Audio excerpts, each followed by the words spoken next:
Hey. Hey. Hey. Yeah, I need to get like the proper, like big puffy thing. Yeah. So I can like go really good in there. Get a SM7. That's what SM7. Is that what everyone has? I just Yeah. have like a Steinberg set Yeah.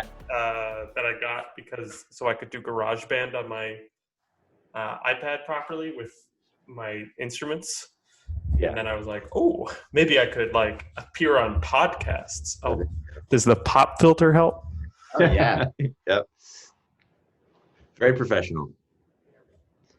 I am nothing but a professional. What is that? Is that like a Jaguar in the back? Oh, yeah, that's actually a Fender Jag Stang. I like the Jag Stangs. Yeah, it's cheaper than it looks. It looks sweet. It was Kurt Cobain's model. Yeah. Does it, how's it sound? It's okay. It's good for like really thin type stuff, like it's kind of almost twangy stuff, which I found surprising because I do not associate that really with Kurt Cobain. I guess he has a little bit of a Fender jangly sound on some stuff, but I just associate big, like heavy, power chords. It's thinner than the Taylor, right? Definitely thinner than the Taylor. But when you start to like look at, like, if you compare that to like a nicer like Fender Jaguar or Fender Mustang or something, you would notice a difference in like it just sounds a little bit too like brittle and thin, But I heard recently that you almost want to go thinner for guitar. yeah. Especially for mixing. Like I switched to light strings recently and it sounds so much better because you don't have, like, it cuts the mids and it doesn't, it makes more sense to cut the mids, leave more space for everything else. Like you actually, I'm getting into this idea of like, oh, I want to like squeeze every instrument as much as possible to make space in the mix. And it might sound better when I play by myself because it sounds beefier and thicker out of my amp. But that's, honestly, I ended up using that a lot for a lot of these songs actually for that reason, because it worked like on Blessings in the Skies. I think I ended up tracking with something else, but on my demos, like I used that because it works really well for like just going along, like playing like what they call like a sticky, like along with the bass line. It's because it's just this thin layer at the top that like kind of adds a little attack to the bass. And you get like an octave effect on it. Yeah, but it worked really well for that. Yeah, it reads as one tone, right? One unified tone. Yeah, I should listen like more closely to the track after this. Like, the thing is it reads as full because it's hard to pick out. And the whole mix is lush, but like you would normally, like, you want like a big beefy guitar sound. That's what like people aspire to, and it's like you said, if you're playing by yourself, you have all the frequency in the world to play with. But when there's a whole mix with synthesizers and drums and basses, like almost all the time, like it's like like scooped like right out. And that's how you actually hear it, is because like just the top end of the tone is what reads. Yeah, I think for like standard like how we do production now with, I'm going to use the term contemporary music, it makes sense to have like that thinner tone. But if you're like Wes Montgomery, you want to be driving like a bus through through the mix, right? Because you're just like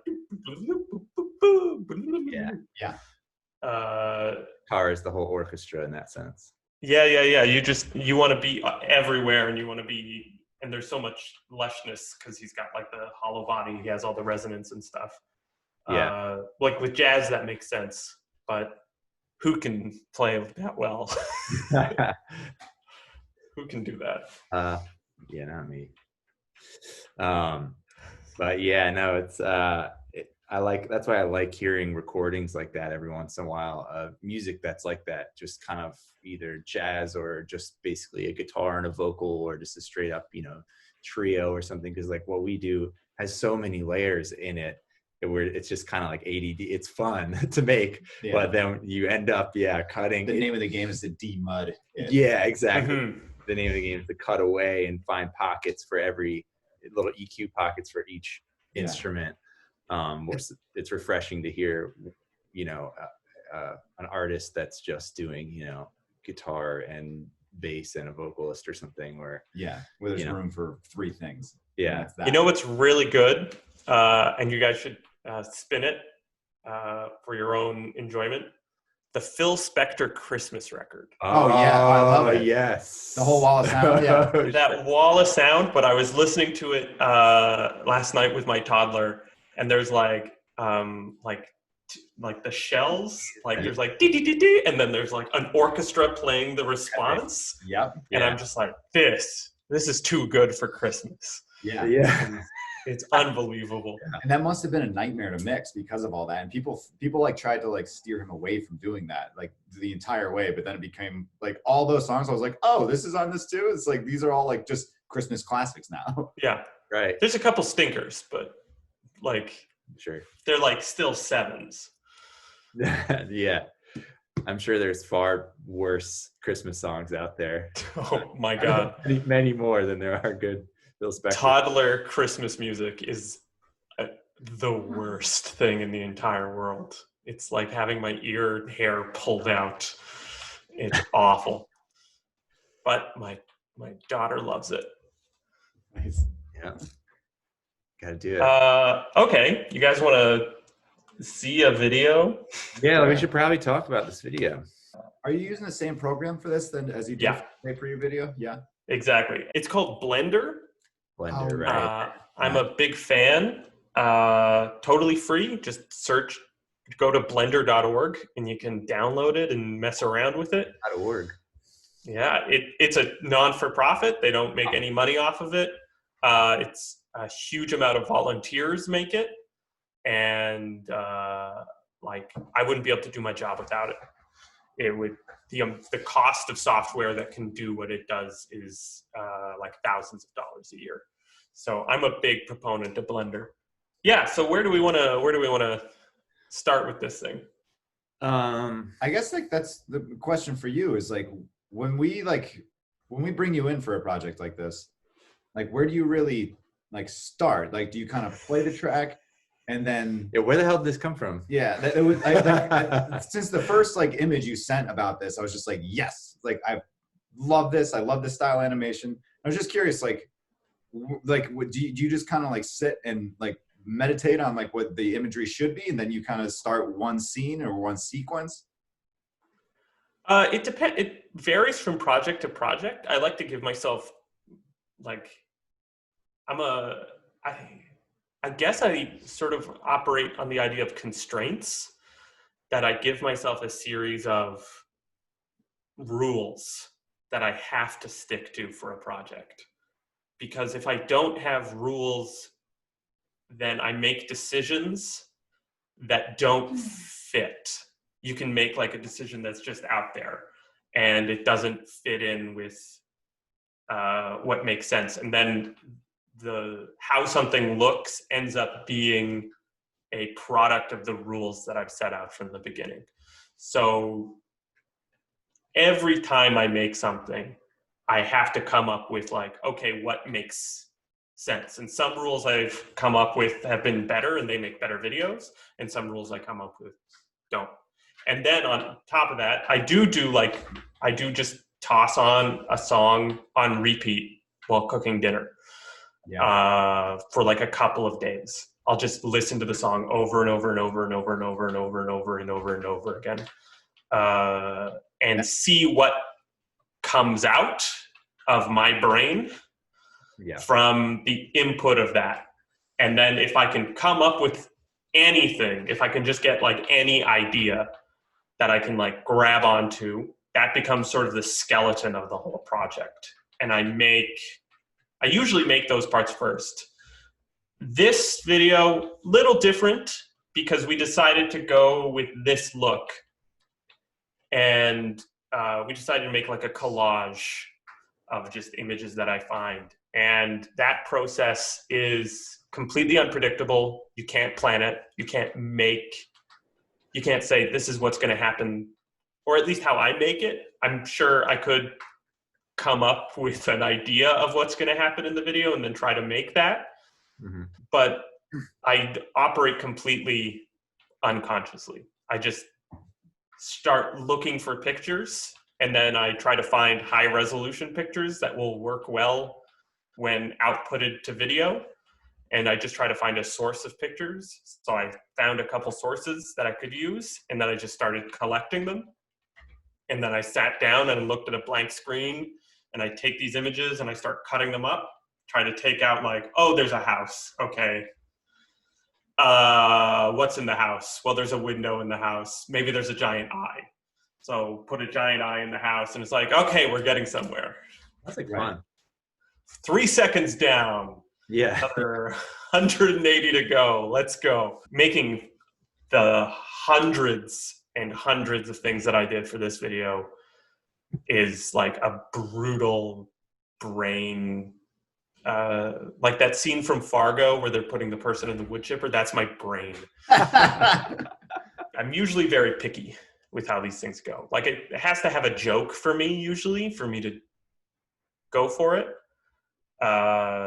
And there has to be a reason that I decide that I'm going to see the thing in it. I'm trying to at least tell myself a story of how there has to be a logic, if that makes sense. Yeah. Like there's the sequence where you're flying through this giant hall of images as they just all open. At the end, yeah. Yeah, and I was just like, oh, this is funny. Like everything is just constantly opening. And then so I tried to find any image that would have even the slightest horizontal line through it. And just find that horizontal line through every image and just go through the hundreds and hundreds and maybe thousands of images that I downloaded to make this. In that sense, like, the technique kind of informs the content. Yeah. And finding that joke, that the technique and the content go together, takes forever. It's like beating your head against a wall to find the most basic relationship. And you're like, oh, I should have figured this out like 3 weeks ago.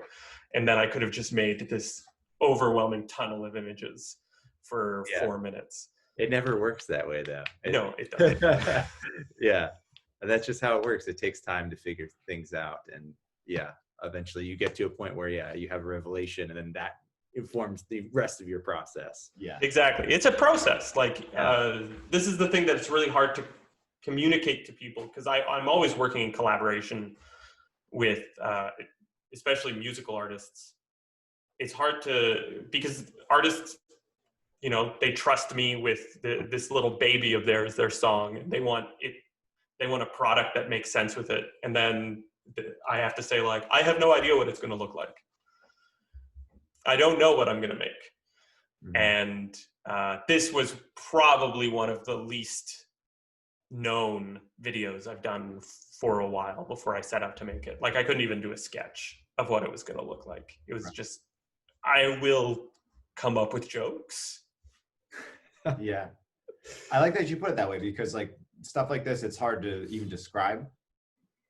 Because like when people are like, well, what's the video? Like often like a lot of people ask like, well, what's the video about? Or like, what's it going to look like? And I love like seeing like this kind of animation because it's just like, it's everything. It's like, it's just, it's really just images put together to like make this like funny little meme almost, I think that's a challenge that we faced in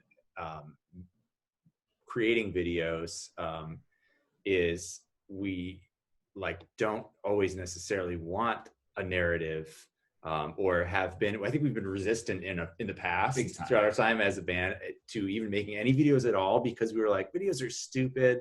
We have that like kind of just cliche notion in our head that we want to avoid of like a band standing in a smoky spark factory, close up of the singer singing the song passionately, and there's raindrops and there's sweat and like I don't know, whatever. On the hood of a car. Yeah, like maybe there's this inherent notion in our brain that was just like, it's going to be cheesy. I don't want to do that. Yeah. And I think like we've learned to embrace it.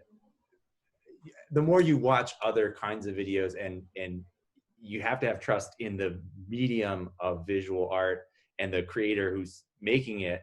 You have to be picky in what you want, I guess, but you also have to like, have somebody who's got their own inspiration for the song for it to come out. Sometimes like you can't really plan what's going to come out looking cool, I guess, you know? Yeah, it's the music video is a really interesting art form because it's basically a silent film that because I don't get to do any sound design, which is like 50% of a film is the sound. So jumping off from there, you have to make sort of a silent film, but to a soundtrack. You already have like the preset soundtrack. And sometimes I sort of think of it as it's sort of advertising for the movie industry of like, this is how you could use this song if you wanted to. I try to make like an ideal version of a film that uses this song.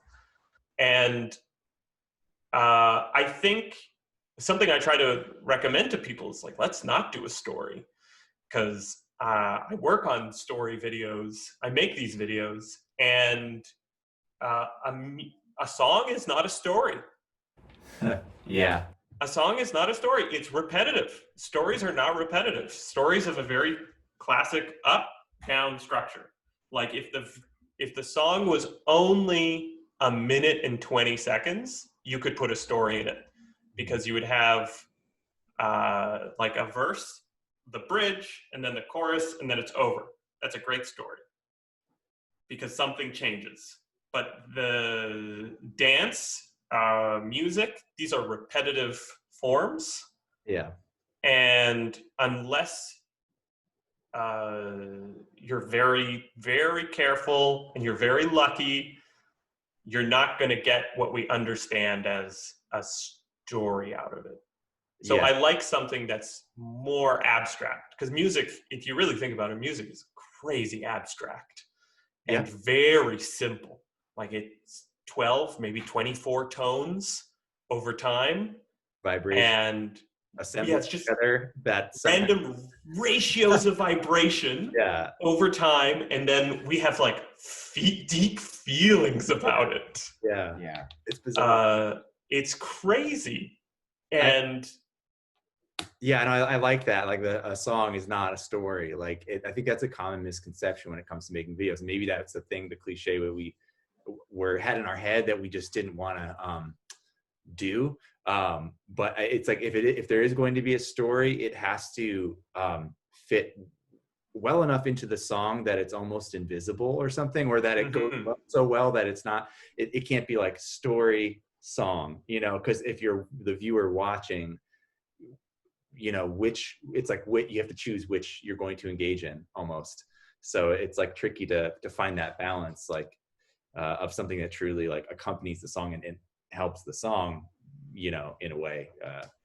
And sometimes a song has like the perfect dramatic beats at that moment that a story makes a lot of sense. Yeah. But the stories would have to be very simple. And like I have a lot of thoughts on all this stuff, and sometimes people don't listen, and I just sort of throw my hands up and say, "Wow, we'll do it your way." Sure. I learn things all the time from making this stuff, but I think that especially in animation, a very interesting thing to do is to make interesting animation, to make things move in an interesting way and make interesting images. And I think that there's a huge space to mine there. Yeah.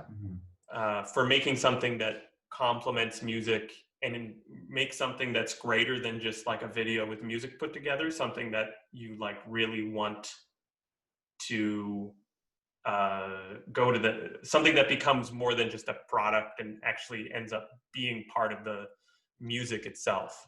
Yeah. And there's like some music videos I've seen in my life which have like realigned how I want to make art, that become like the definitive form of listening to that music. It's almost like a shadow of itself when I listen to just the song. There's a really good video out by Future Islands for their new record, For Sure, which is like a photorealistic set of cars just racing through a destroyed landscape. haven't seen it yet. And it's like hyper real 3D rendering. And I'm just like, oh, this is unbelievable. I love this. I can't even really listen to the song without watching to the video. And then there's stuff by like Chad Van Galen. He's an Albertan folk musician who makes everything himself. And he's also an animator. And he makes like these really, like he is really into mushrooms. And he makes these very strange, like Neil Young folk songs on acid.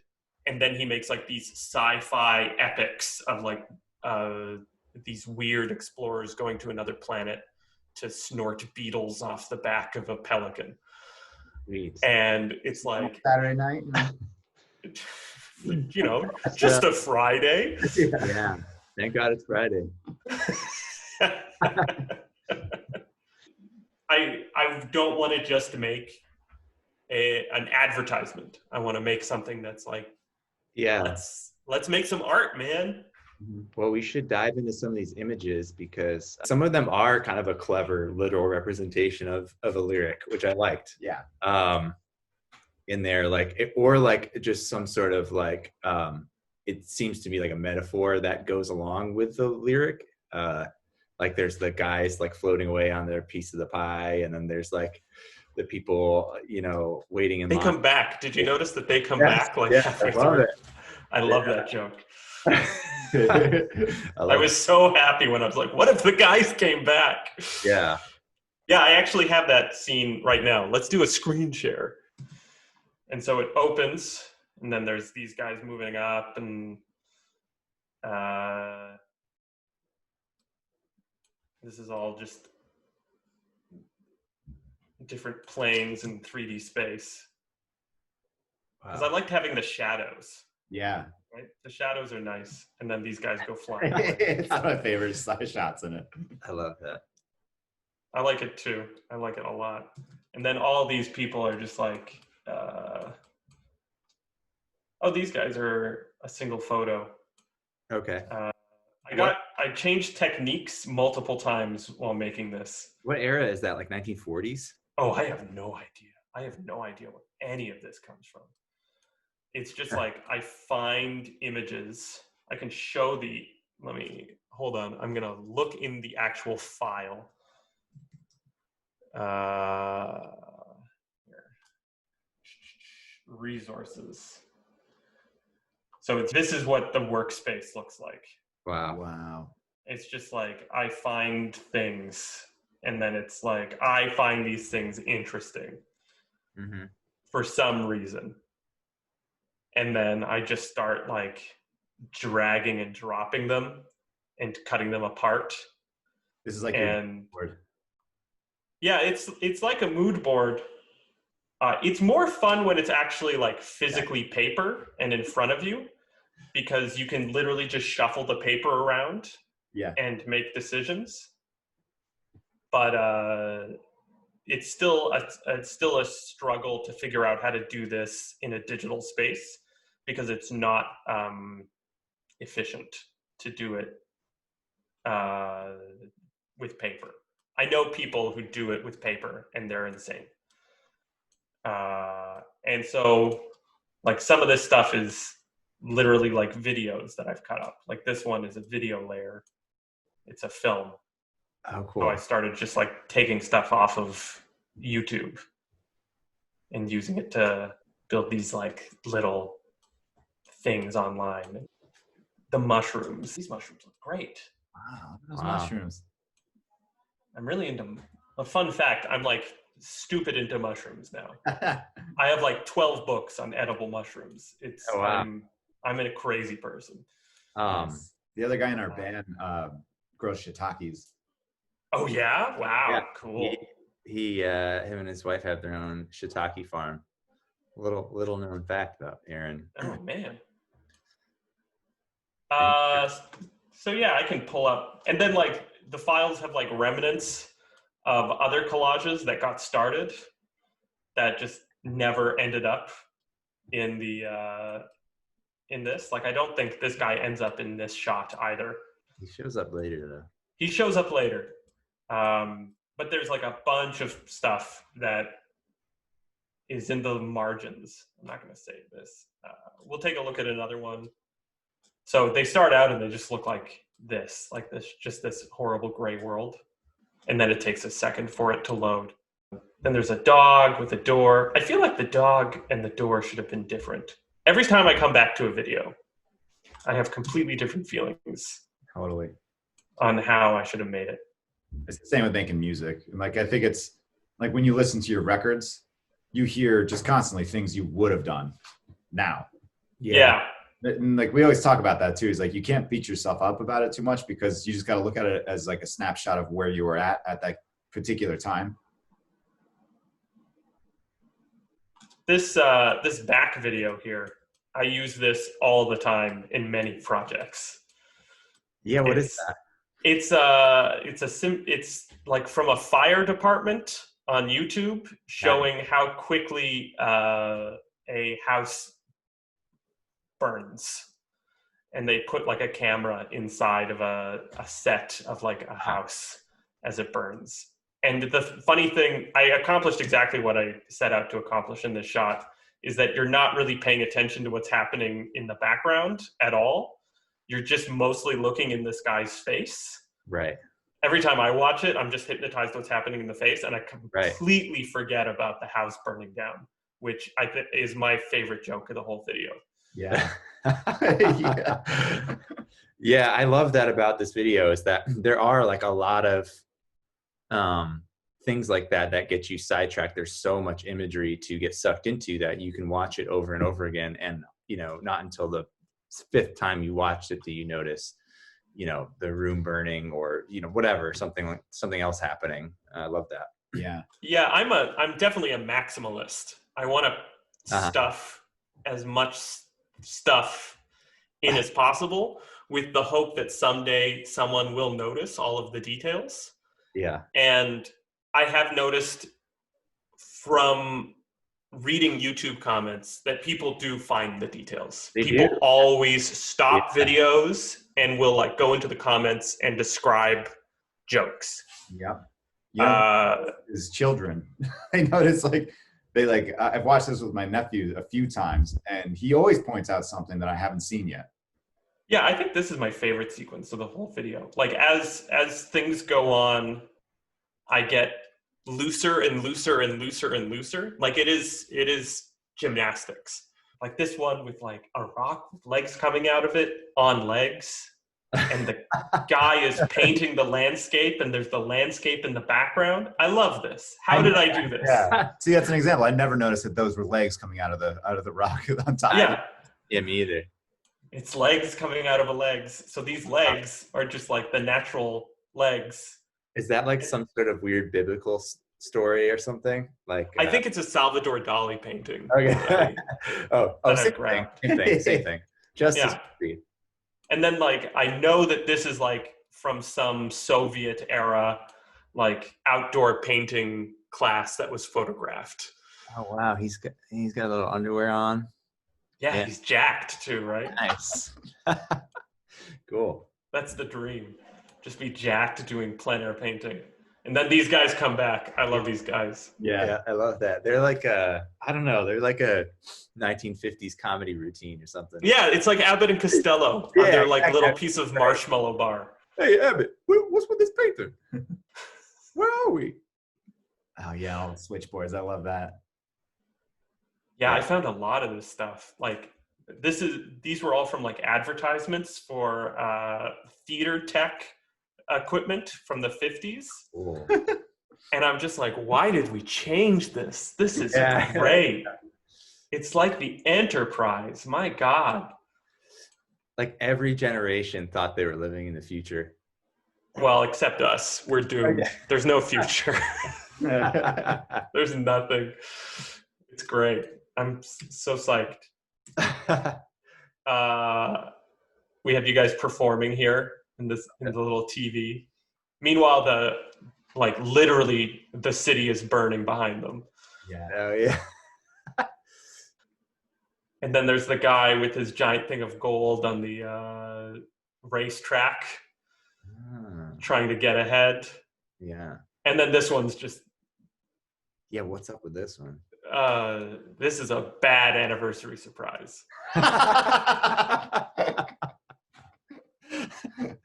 That's real bad. This one I love. I love just like, what chance did she think she had against this giant woman?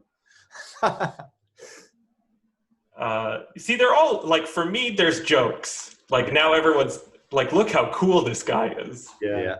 I love that guy. And then it goes into just everyone, the lines are just really hypnotized by the stars. Mm-hmm. And then this one I don't even get, but I find it compelling. Yeah. Just like little things where I don't even know what I'm doing. Yeah. Like I know where I think it's funny sometimes, but then sometimes I'll just come across something that I'm like, yeah, sure. Okay, we'll do that. And I don't know how other people respond to it. Nor do I have really time with how many of these images I have to make. Do I have time to like really sit and think about them? I think if I like it, it stays. It's true with music too, where I don't always know why I made something or why we did something a certain way, other than like, oh, we liked this or whatever. And there comes a time, like when you're putting the music out, that people want to know why did, or at least when you're doing interviews or something like that, what about this song? Tell me about this. What does this mean? And it's like, well, you want to be like, why? Because it made me giggle. Yeah. Yeah. Or like, it's just, I don't know, I was feeling a certain way, but I can't describe exactly how I was feeling. And that's why it's a song. Yeah. Yeah. There's a David Bazan line, and I can't say it like I sing it, and I can't sing it like I feel it. And then he gets really depressing and he says, I don't feel a thing. Oh, yeah. Yeah. And then it gets like, a lot of the video is set up in a way where there's like static images that open, because literally it's a restraint of the computer not being able to handle all of the images at once. If I could have put everything in one file, I would have loved it. But I literally had to like stop and cut these images into pieces. Like I would take a photo from the last file, bring it in here, and then cut it in half to make like these transition points. And you can even notice, if you're really paying attention, you can notice the transitions between the files. Okay. Yeah, it happens so fast, you wouldn't be able to see that. And then just like these ladies having a picnic in like a complete catastrophe. Yeah. With like Satan eating something in the background. I think it's like a sub. And then we get into like this love infinite opening of things. The grand finale. Yeah. That's my favorite sequence in the whole video. Amazing. Yeah, there's a lot of it. I always find it goes on a lot longer than I thought I had the will to continue. Just jumping over the spaghetti. Yeah, and then this one makes sense to me. Yeah, I didn't even know. Like we're on to the next thing. Yeah. People are waving goodbye. Yep. I love it. Yeah. She's ascending. I have a weird thing for track and field. I keep coming back to track and field in my work. I don't know why. I've never done track and field. It is but I find it's very specialized, like people that are just very good at pole vaulting, Yeah, I like this image of like competence. I'm going to stop the share. Okay, I'm back. I like this idea of like people being like really good at things. There's something like visceral about it. I don't know. I don't get it. I think I try to not get it as often as possible.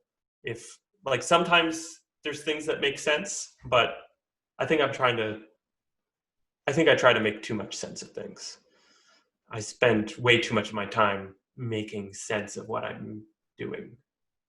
And I think back to when I was more ignorant and more confident in my ignorance Totally. and how like I would just ram things through because I thought, why not?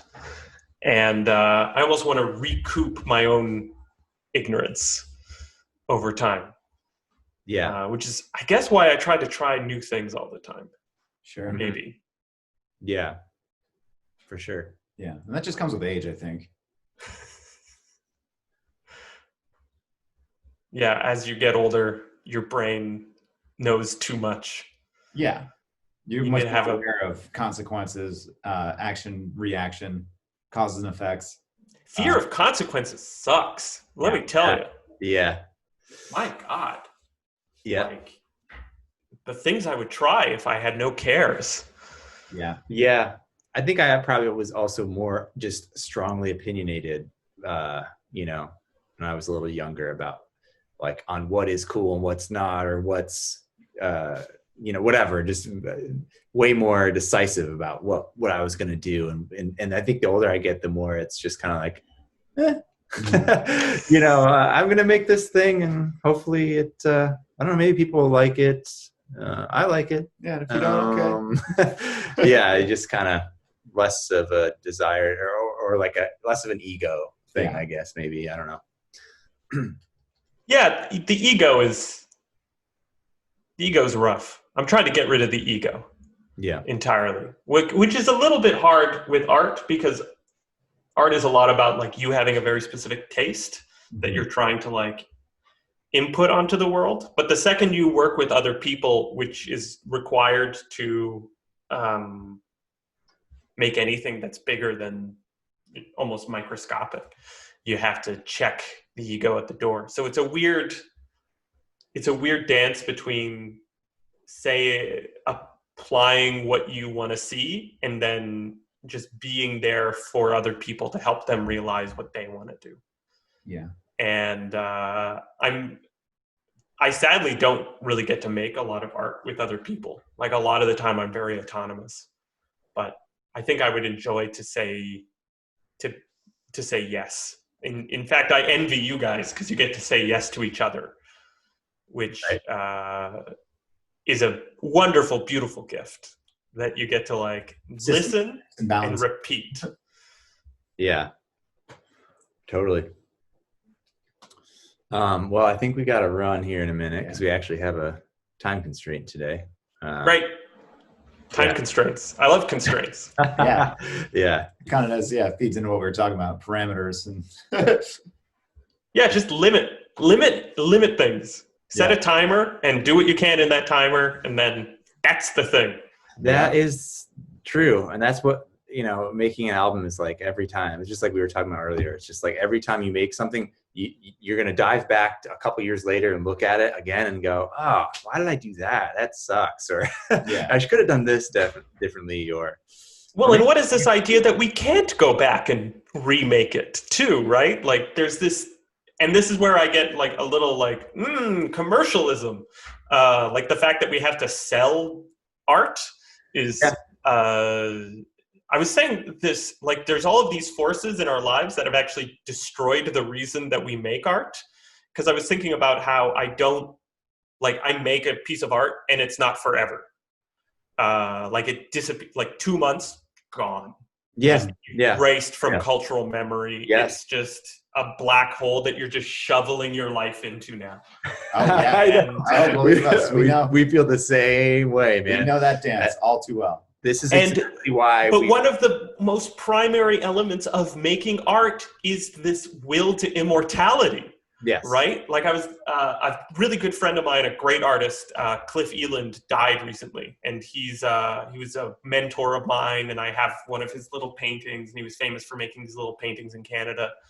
And I'm like, okay, Cliff is still alive. He's still in my life. And I thought about how there is nothing that I've produced that someone can look at and be like, well, Ben is still here.